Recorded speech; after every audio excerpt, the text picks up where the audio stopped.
आज का वीडियो में कम्युनिकेशन के ऊपर है कि what to speak, when to speak, how to speak.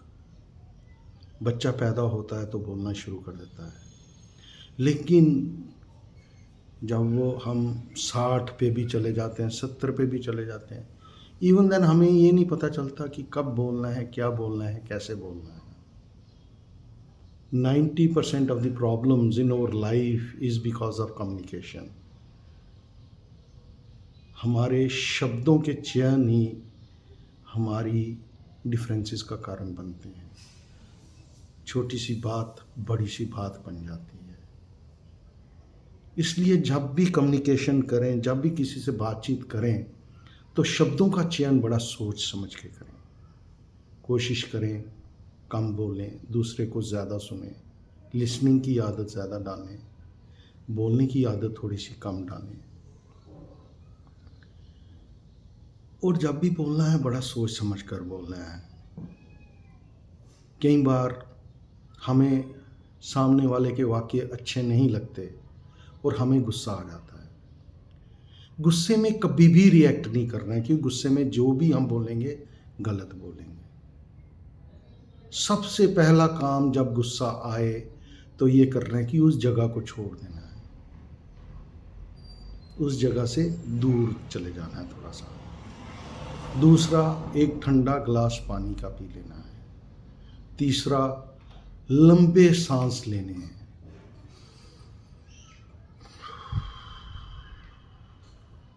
प्राणायाम, पहले सांस भरना है, फिर उसको पेट में रोकना है, फिर उसको छोड़ देना है।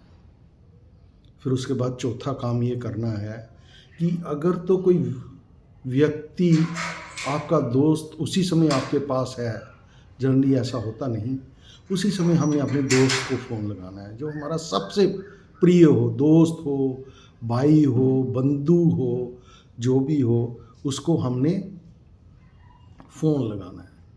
और जो भी दूसरे की बात से हमें दुख पहुंचा है, वो सारी बातें उसके साथ शेयर करनी है, उसको बता देना है। जनरली एक मित्र ही ऐसा होता है जिसके साथ हम ये सारी बातें कर लेते हैं। तो ऐसा मित्र ज़रूर जीवन में रखें जिसके साथ आप ये सब बातें शेयर कर सकें।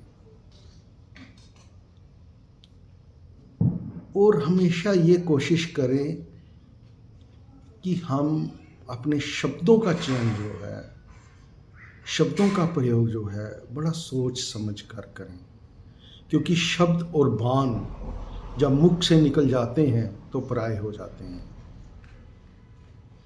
हमारी जिह्वा 32 दांतों के पीछे होती है। परमात्मा ने 32 दांतों का ताला लगाया है, लेकिन जब ये जिह्वा बोलना शुरू करती है और हमारे कंट्रोल में नहीं रहती, तो फिर ये जाने ना जाने क्या क्या कह देती है। फिर बाद में हमें माफ़ी भी मांगनी पड़ती है, सॉरी भी बोलना पड़ता है, हाथ भी जोड़ने पड़ते हैं। फिर दूसरे बंदे के ऊपर है कि वो हमें माफ़ करता है या नहीं करता है। इसलिए हमेशा कोशिश करें एक अपने अंदर एक इंटरनल पावर को डेवलप करें, जिससे कि आपको ये पता लगे कि मैं गलत नहीं बोल रहा और गलत बोलना भी नहीं है। अधर्म हो रहा हो तो उसके लिए सिर उठाना है, चुप भी नहीं रहना है, लेकिन कटु वचन भी नहीं बोलने, किसी की बुराई नहीं करनी है, किसी से गुस्से से बात नहीं करनी है, ऊंचे स्वर में बात नहीं करनी है। कोशिश करनी है कि हम हर चीज़ को बड़े कॉर्डली, बड़े एमिकेबल वे से करें।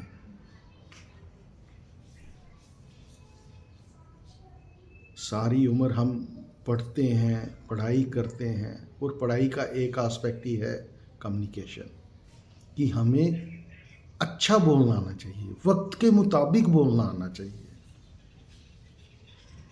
कितना बोलना है वो आना चाहिए, कब बोलना है वो आना चाहिए, क्यों बोलना है वो आना चाहिए। जिस आदमी को अपनी वाणी पे कंट्रोल है वो एक विद्वान का स्वरूप बन जाता है,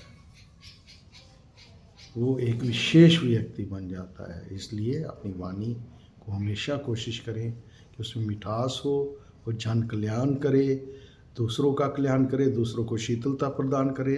जैसे एक पेड़ छाया से सुख देता है, वैसे हमारी वाणी भी सुख का कारक बने। धन्यवाद। अगर आपको वीडियो पसंद आया हो तो इसे लाइक भी कीजिए और सब्सक्राइब भी कीजिए।